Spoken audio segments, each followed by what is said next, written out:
So guys, जैसा कि last episode में हमने देखा कि सायर ने यांग वेंग जाओ को जान से मार दिया था और वो हाओ शेंग को मिलने के लिए उसके पास चली गई थी, लेकिन उसे उस कमरे के अंदर कोई भी नहीं मिलता। तभी हम यांग वेंग जाओ को देखते हैं जो कि बेड पे लेटा हुआ था और उसके सामने पलादिन लीडर और भी एक लीडर को देखते हैं, यानी कि यांग जिंदा बच गया है और उसका ट्रीटमेंट चल रहा है। पलादिन लीडर कहते हैं कि जरूर ये असासिन टेम्पल का ही काम होगा और वो कहते हैं कि हमलावर को प्रोड्यूस करने से वो मना कर दिए हैं, इसीलिए अब पलादिन लीडर ही असासन ऑफ टेम्पल में जाकर बात करने के लिए जाते हैं। वहीं अब यांग के अंगरक्षक और कुछ सैनिक असासन टेम्पल के पास आ गए हैं क्योंकि वो हमलावर को ले जाना चाहते हैं। वो सब टेम्पल के अंदर घुसना चाहते हैं लेकिन चार असासिन उनका रास्ता रोक कर खड़े हुए हैं। तभी सैनिकों का लीडर कहता है कि हमें हमलावर को पकड़ना है, इसीलिए हमें रास्ता दो, अगर कोई भी आगे आया तो वो जान से मार दिया जाएगा। फिर सैनिक टेम्पल के अंदर जाने लगते हैं लेकिन वो चार असासन भी इनके ऊपर हमला करने के लिए एकदम तैयार खड़े हुए हैं। फिर हम अंदर असासन के लीडर को देखते हैं जो कि हॉल में अकेला बैठा हुआ था। तभी उसके सामने एक सैनिक आता है। वो कहता है कि यांग टेम्पल से कई सारे सैनिक आए हैं हमलावर को ले जाने के लिए और उनके साथ में पलादिन लीडर भी कुछ ही समय में यहाँ पर आने वाले हैं। वो कहते हैं कि पलादिन लीडर को अंदर स्वागत किया जाए और बाकी सब तुम खुद संभाल लो। फिर से एक बार अंगरक्षक कहता है कि तुम हमें अंदर जाने दे रहे हो या नहीं, तो वो चार असासन एकदम मना कर देते हैं। ये सुनकर अंगरक्षक को और भी ज्यादा गुस्सा आ जाता है और वो चार असासन बताते हैं कि अगर तुम में से एक कदम भी किसी ने भी आगे बढ़ाया तो हम सभी को मार देंगे। फिर अंगरक्षक सभी सैनिकों को तैयार करके उन पर हमला कर देता है। उन दोनों के अटैक्स एक दूसरे से लगने ही वाले थे कि तभी वहां पर पलादिन लीडर आ जाते हैं, उन सबको रोक देते हैं। वो चार असासिन पलादिन लीडर के सामने झुककर उन्हें ग्रीट करते हैं। हम इससे समझ सकते हैं कि यहाँ पर पलादिन लीडर की कितनी रेस्पेक्ट और कितनी ज़्यादा बड़ी पोजीशन है। फिर पलादिन लीडर कहते हैं कि हमारे सैनिक और हमारा भाई लीडर क्लैन आपस में कैसे लड़ सकता है, क्या हमारे आपस के अलायंस यही सिखाया है क्या। तभी असासन टेम्पल का सैनिक अंदर से टेलीपोर्ट होते हुए बाहर आकर पलादिन लीडर को वेलकम करता है। फिर पलादिन लीडर उसी की स्किल को इस्तेमाल करते हुए उसके आगे से उसके पीछे जाकर खड़े हो जाते हैं, जिससे वो सैनिक हैरान हो जाता है। फिर पलादिन लीडर अंदर एंटर करते हैं तो टेम्पल मास्टर लिंगजी से कहते हैं, तुम्हें अलायंस के रूल्स अच्छे से पता है, तुम्हें उस हमलावर को जिसने यांग वेंग जाओ को मारा है उसे सरेंडर करवाना होगा, वरना ये तुम्हारे क्लाइंट के लिए बहुत बुरा होगा। टेम्पल मास्टर कहता है कि मेरा उत्तर वही होगा कि हम सरेंडर नहीं करेंगे। ये सुनकर चीफ पलादिन लीडर को बहुत ज़्यादा गुस्सा आ जाता है। उनके ऑरा से आसपास की जगह तहस नहस होने लगती है। चीफ पलादिन कहते हैं कि अगर तुमने और इनकार किया तो ये किसी के लिए भी शांतिपूर्वक अच्छा नहीं होगा।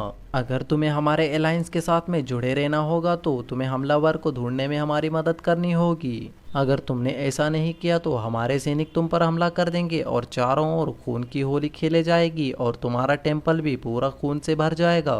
तुम अलायंस के मेंबर्स हो, इसीलिए तुम्हारे पास पावर है। तुम्हें इस पावर को कहाँ इस्तेमाल करना है तुम्हें अच्छे से सोचना चाहिए। तुम ऐसे ही किसी को भी बुली करने के लिए तुम्हारी पावर को इस्तेमाल नहीं कर सकते हो। अगर तुम ऐसे ही करते रहे और तुम सेल्फिश बनते रहोगे तो जो तुम्हें बैटलफील्ड में हीरोइक का अवार्ड मिला है उसका क्या फ़ायदा। लेकिन अब भी टेम्पल मास्टर कुछ नहीं कहता और खामोशी से बैठा रहता है। तो चीफ पलादिन लीडर कहते हैं कि अब जो होगा वो सिर्फ अलायंस ही डिसाइड करेगी, तुम अंजाम भुगतने के लिए तैयार रहना।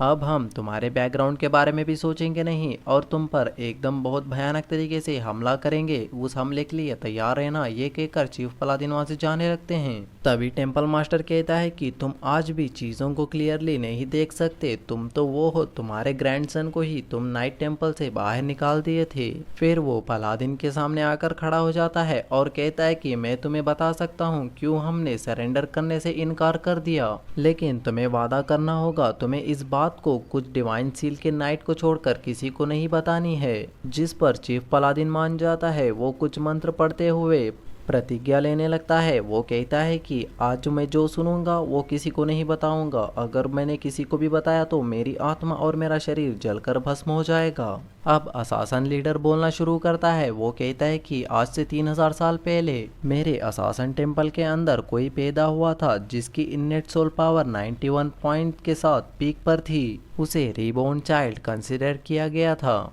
और उस रीइंकार्नेटेड बच्चे के अंदर बहुत ज़्यादा पावर और बहुत हिम्मत थी और उसने सिर्फ एक शॉट से ही डेमन लॉर्ड को हरा दिया था।